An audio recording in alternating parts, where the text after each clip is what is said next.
Okay, some people have asked me to do kind of a more in-depth walkthrough of my bridge. This is kind of, I've shown the overview of the bridge already. This is kind of a little close-up of our fighter console that we're working on. We can do a few more, but we only have one set up right now. You can see the generic kind of fighter screen. We also have been experimenting with having the data screen available for navigation. We got a joystick and some hotkeys over there. Control, take the place of a keyboard.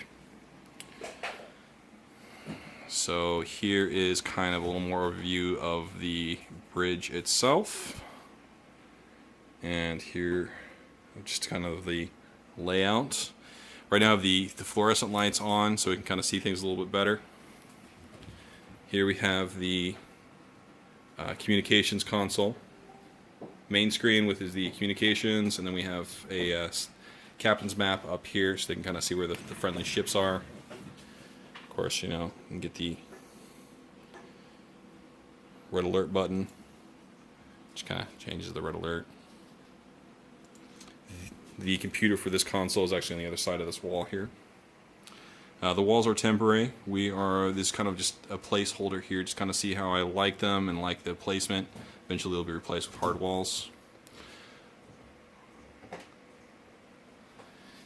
This is our weapons console, obviously. This is kind of a layout of some hotkeys. We're working on frequency, zoom in, zoom out, shields on, shields off, toggle shields. This button will change homing missiles to energy. We also have our center screen in the console, which is our data screen, helps with navigation. This is our helm screen right here.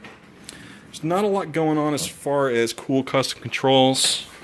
Just have the standard joystick, which you've come to expect from any helm station. Ball is to replace the mouse. Keypad for using touchscreens.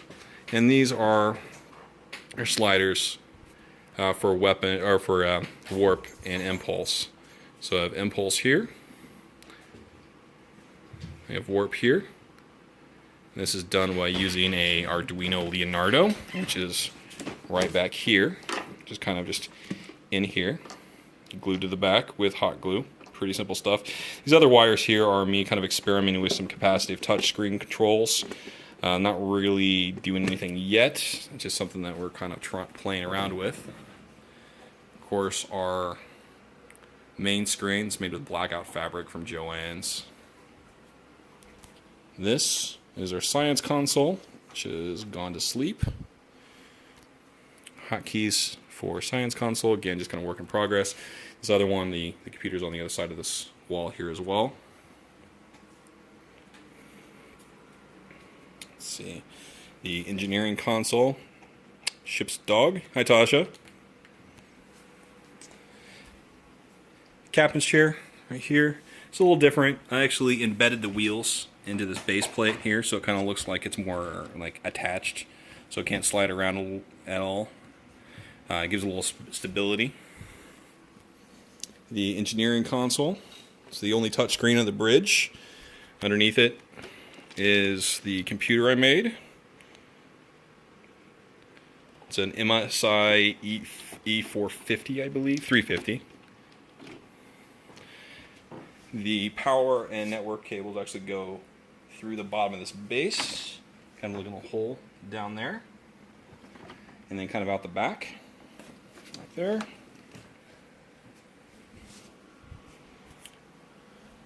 The front is where I keep the server.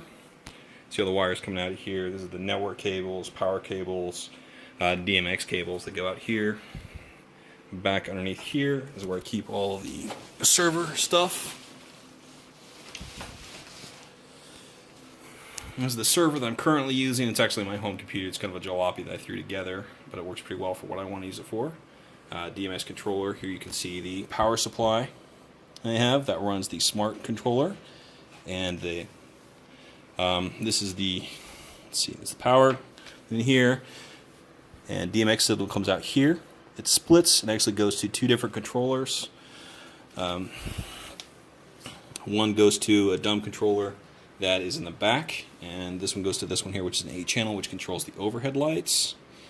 And here's where the DMX signal comes in. This is where the smart channel goes out.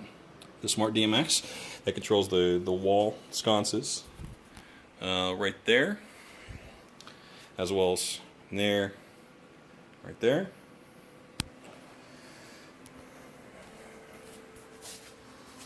On the 8-channel controller, you can see some Cat 5 cable. There's 2 cables there that go up behind the main screen, up around the top through the rafters, and connect to the individual lights here. Individual lights are set up the same way that these are set up for the people that have seen my walkthrough on the forums, just longer.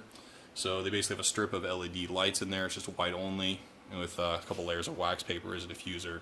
These are also pretty much everything in here is temporary until it's not, but it's a constant improvement.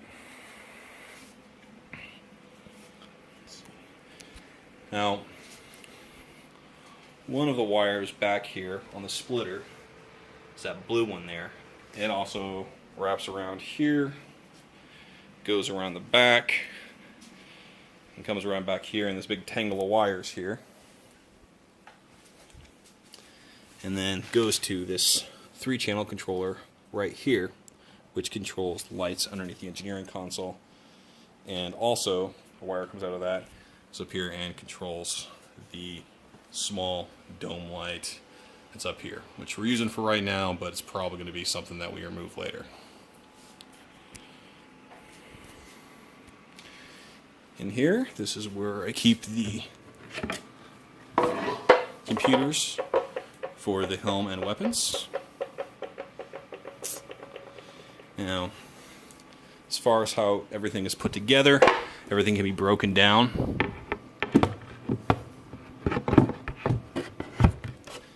As far as everything is put together, pretty much all this stuff can be pulled apart.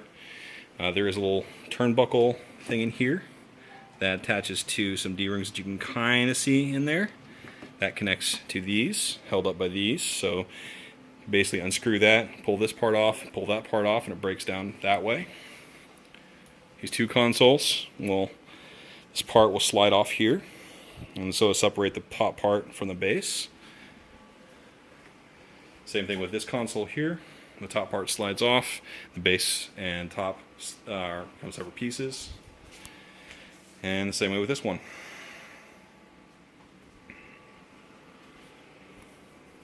And that's it.